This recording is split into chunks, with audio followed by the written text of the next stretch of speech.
Senator, let's bring in Republican Senator Tom Cotton to talk more about this. Senator, let's listen to what President Biden said this morning about this operation.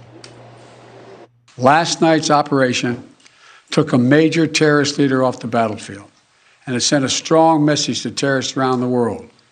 We will come after you and find you. So the president made good on that pledge. When it came to Syria, we do still have some presence in Syria, although this may have been an over-the-horizon operation flying in operators from the United States. But when it comes to Afghanistan, and a lot of ISIS fighters are starting to move into Afghanistan, al-Qaeda beginning to reconstitute, can he make good on that pledge when it comes to that country? Well, John, I have concerns that we won't be able to. It's correct that America is safer today than we were yesterday by the killing of Haji Abdullah. He was an effective leader of ISIS on the battlefield. He was a very hands-on leader. They don't have an obvious replacement with his level of skill and experience. So this is a big accomplishment for our troops that conducted this dangerous and daring raid. But it's also a reminder, as you say, that we don't just face threats from Syria. In Yemen, you have a terrorist organization that is shooting ballistic missiles and one-way drones at our troops in the Middle East. In Afghanistan, both al-Qaeda and ISIS are trying to reconstitute themselves. And then beyond the Middle East, you have Vladimir Putin preparing to invade Ukraine and Xi Jinping in China, up to who knows what in the Western Pacific at a time when the Biden administration is trying to cut our defense budget. That will only make it harder to conduct these kinds of operations in the future, harder to deter China and Russia and other threats in the future as well. That's why we need to make sure that we fully fund our military.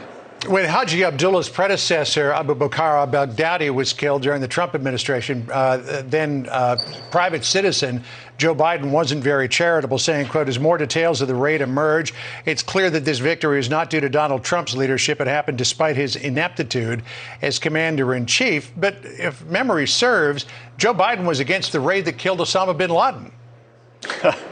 Yes, John, your memory serves right. He was opposed to the raid that killed Osama bin Laden. Look, I supported the raid that killed Osama bin Laden. I supported the raid that killed Abu Bakr al-Baghdadi. I support this raid that killed Haji Abdullah. If we have a chance to kill terrorist leaders on the battlefield, we should always take that chance, because America is safer when these terrorist masterminds are killed or captured.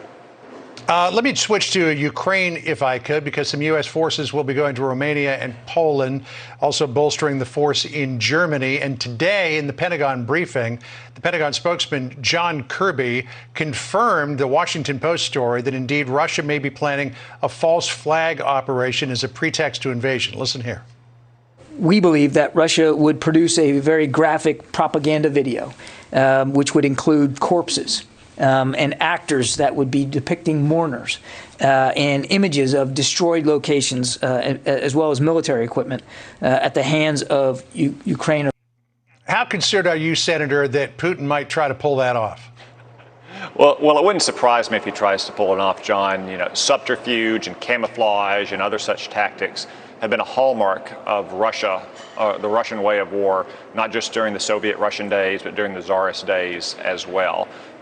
We've known about this risk for a while now. I'm glad the administration declassified some of this intelligence so the world can see it.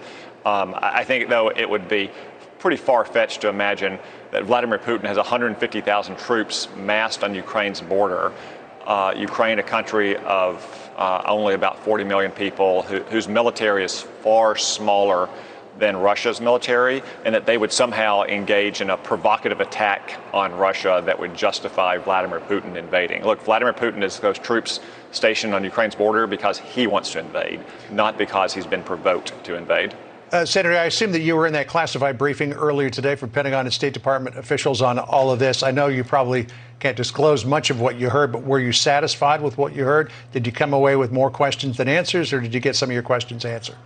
Well, John, some of it has been declassified, as John Kirby just stated, and a lot of it is what we've seen on the Intelligence Committee for months. I think the inherent logic of events suggests that Vladimir Putin is going to go for the jugular in Ukraine if we don't take immediate steps to deter him, because he thinks he can get away with it. And the main reason he thinks he can get away with it is that Joe Biden has been appeasing Vladimir Putin for the last year, and he, like the rest of the world, could see the debacle of impotent, indecisive leadership in Afghanistan last August on Joe Biden's part. If we don't change that calculus and change it immediately, I do think we're preparing to see war in Eastern Europe. So very quickly, so after that briefing, are you more worried or less worried about the prospects here? John, I've seen this intelligence for a long time in the Intelligence Committee. It didn't really change my perspective. I've thought for months that Vladimir Putin was preparing to invade Ukraine. It's a long-held goal of his, and he believes he can get away with it because Joe Biden has not been standing up to him for the last year. Senator Tom Cotton of the great state of Arkansas, thanks for being with us. Appreciate it. Thank you, John. Sandra?